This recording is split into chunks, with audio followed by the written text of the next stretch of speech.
सगळ्या शेतकरी बांधवांना माझा नमस्कार. शेती ज्ञान सागर या आपल्या चॅनलवर मी तुमचं मनापासून स्वागत करतो. आपलं हे चॅनल म्हणजे काय तर शेतीमधल्या प्रत्येक लहान मोठ्या गोष्टींची सोप्या भाषेत माहिती देणारं एक ठिकाण. तर आज आपण एका अशा विषयावर बोलणार आहोत ज्याने आपल्या सगळ्यांची झोप उडवली आहे, आणि तो विषय आहे अवकाळी पाऊस. अहो विचार करा, वर्षभर आपण रक्ताचं पाणी केलं, पिकाला मुलासारखं जपलं आणि आता कुठं रब्बीची पिकं काढणीला आली आहेत आणि बरोबर याच वेळी आकाशात ढगांनी गर्दी केली आहे.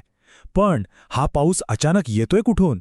याच्यामागे नक्की काय गौडबंगाल आहे? आणि सगळ्यात महत्त्वाचं, आपल्या हातातोंडाशी आलेला घास या पावसापासून वाचवायचा कसा?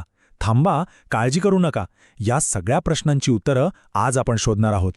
चला एक नजर टाकूया की आज आपण काय काय समजून घेणार आहोत.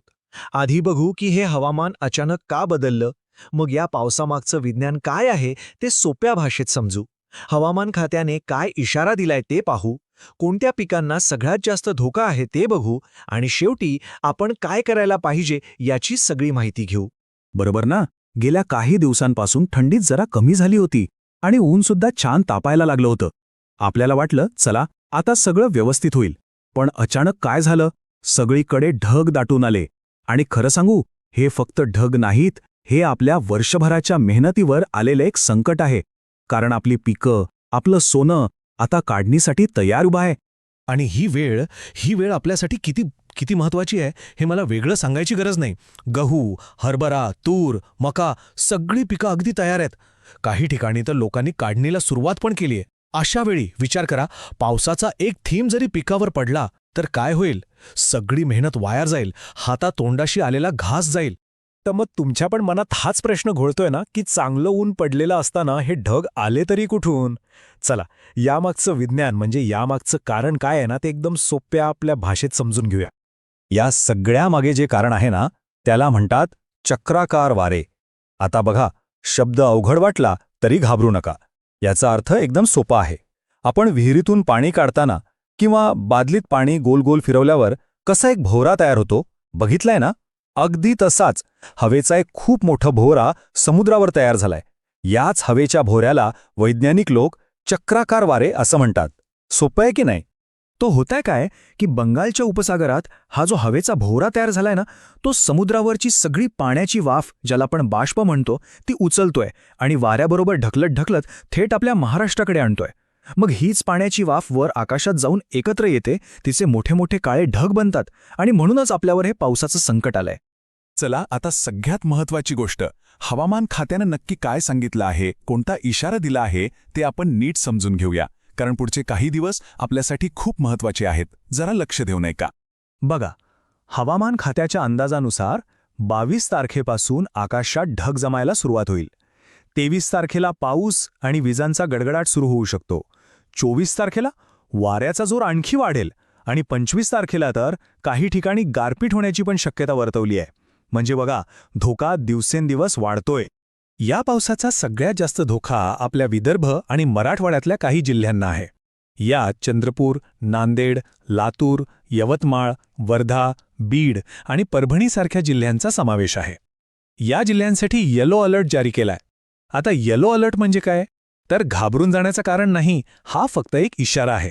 सरकार आपल्याला सांगते की सावध रहा, जागरूक रहा आणि तयारी करून ठेवा.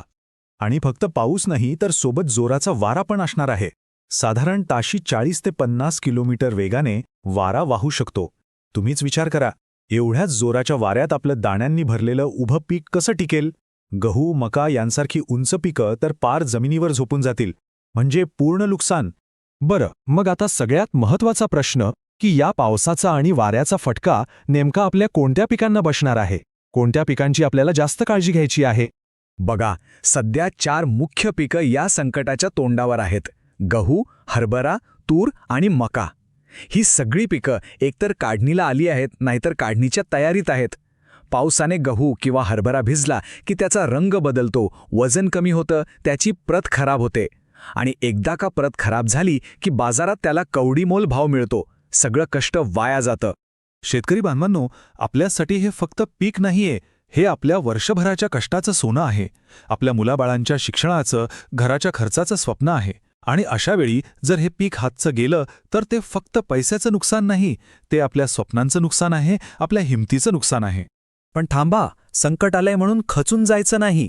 रडत बसण्यापेक्षा आपण लढायचं. चला, आता आपण हे बघूया की आपण हुशारीने कोणती पावलं उचलू शकतो जेणेकरून आपलं होणारं नुकसान आपण कमीत कमी करू शकू. सर्वात पहिलं आणि महत्त्वाचं काम, जर तुमचं पीक काढणीला तयार असेल तर 1 मिनिटही वाया घालवू नका, लगेच काढून घ्या. दुसरं, काढलेलं पीक किंवा धान्य चुकूनही शेतात उघड्यावर ठेवू नका. त्याला घरात, गोदामात किंवा कुठल्याही सुरक्षित आणि कोरड्या जागी न्या. तिसरं, जर धान्य खूप जास्त असेल आणि ते झाकायचं असेल तर चांगली न फाटलेली ताडपत्री वापरा, जेणेकरून पाणी आत जाणार नाही. आणि चौथी गोष्ट, गहू आणि मक्यासारख्या पिकांना आता अजिबात पाणी देऊ नका, कारण ओली जमीन आणि जोराचा वारा याचा अर्थ आहे पिकाचं 100% नुकसान. एक गोष्ट कायम लक्षात ठेवा, घाबरण्याची बिलकुल गरज नाहीये, पण हो, सतर्क राहणं म्हणजे डोळे आणि कान उघडे ठेवणं खूप खूप गरजेचं आहे. लक्षात घ्या, हा पाऊस काही सगळीकडे सारखा पडणार नाहीये. एखाद्या गावात पडेल तर बाजूच्या गावात कोरडं राहील.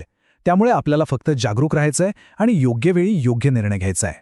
आज आलेलं हे संकट आपल्याला एका मोठ्या प्रश्नावर विचार करायला लावतंय की या सतत बदलणाऱ्या हवामानात आपण आपल्या शेतीचं आणि आपल्या भविष्याचं रक्षण करणार तरी कसं. तुमच्या भागात सध्या काय परिस्थिती आहे हे आम्हाला खाली कमेंट करून नक्की सांगा. आजची ही माहिती तुम्हाला महत्त्वाची वाटली असेल तर आपल्या इतर शेतकरी बांधवांना सुद्धा नक्की पाठवा. आणि हो, आपल्या शेती ज्ञान सागर चॅनलला सबस्क्राईब करायला विसरू नका. धन्यवाद. जय जवान, जय